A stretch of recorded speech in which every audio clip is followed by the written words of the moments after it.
Judson's going to have to kick it away. 4th down and 9. 8 minutes left in the quarter in the game. Time running out on Judson, but as we said, they can be so explosive, they can break away and change the complexion of the game at any time. Judson still got a good opportunity. They've got a very young offensive line, and a lot of times Coach Parker has to take them over there and cool them down for a minute or two. Good punt. Balder is kicking into the wind. A little confusion. John Walls takes it this time. No question about that catch. He made sure he had that one. I don't know, there's an awkward look to this game. It just seems that both clubs offensively have not been able to get on track. I would imagine that the defenses of both clubs have a lot to do with that.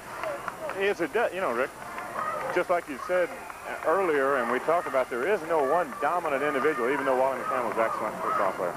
The winner of this game, whoever that may be, goes on to play either Westbrook or Dickinson in the Stage 5A playoffs. Give this time is to Baker, and he picks up a couple of yards on the left side, brought down by Bruce Cochran. Baker again with what appeared at first to be a lot of running room, but here's that Rocket pursuit. Little counter move. Nobody stays blocked for Judson High School. They just don't stay blocked. Those guys say it's against the rule over there. No, I guess it is. Pick up a 7 on the play. It's 2nd down and 3. Ball on the 47-yard line. McCampbell brings them up. Huggins this time finds some room up the middle. Breaks it for a good game brought down by Chris Gisatellis, the safety, and he was about the only one left. Someone would have had to catch him from behind after that. Didn't George, Rick, you notice they're using the pursuit against Judson now as they get him to overrun the football play, cut off the backside pursuit, and there's Harold cutting back toward the middle of the football field, and you're right, the safety man's the only man between him and the goal line. Well, you would imagine that the Churchill coaches up in the press box looking down had a lot to do with that play. Yes, they do. A lot of times they can see things that you can't see at all on the sideline. Here comes the safety blitz. Oh, we have a fumble on the play, and it appears Judson might be on top of it first. We'll have to take a closer look. McCampbell pointing in the direction Churchill is headed. And they're checking it out. Okay, who is it? It's Judson. You can tell. Danny Slater on the recovery. He's recovered 5 fumbles this season.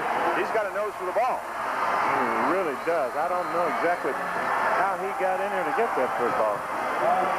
Ball was on the 35-yard line. Churchill with some decent field position to work with. It's now on the 36.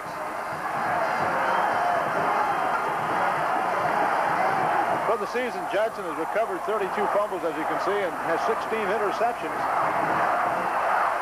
Coming at a very important time. The hand up the middle to Chris Pryor. Pryor not going very far. Brought down by Darrell Stewart and several other folks from the front line of the Churchill Chargers. This is a very important drive for Judson because we are now down to the 6:23 mark of the 4th quarter.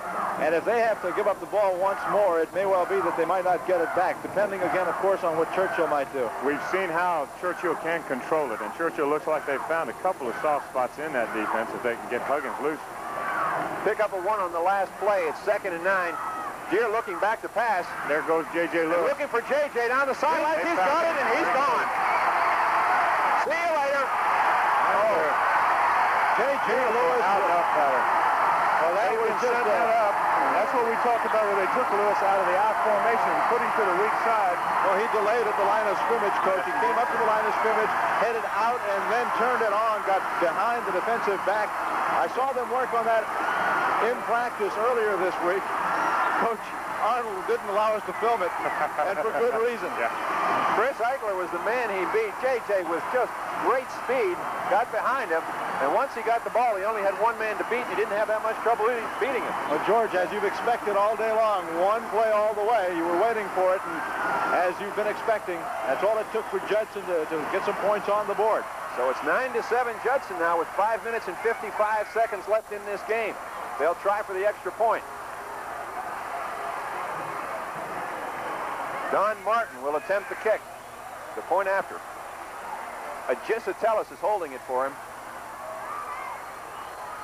Down, up, looks good, and it is. Judson players like it anyway. So with a break in the action, 5 minutes and 55 seconds left, the score is Judson 10, Churchill 7.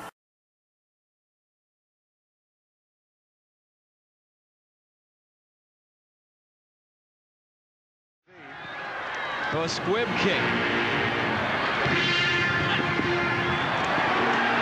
got to get on it.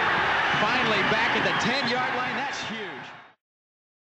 From Plano, you expected them to come out pumped up, but they could have been very deflated by taking the ball at their own 10-yard line after expecting good field position. But they have moved it from deep in their own territory, and now at the 43-yard line of Converse Judson. And Plano already with 30 yards more rushing here in the second half than they had in the entire first half. Option. Nelson cuts it up for a gain of a few.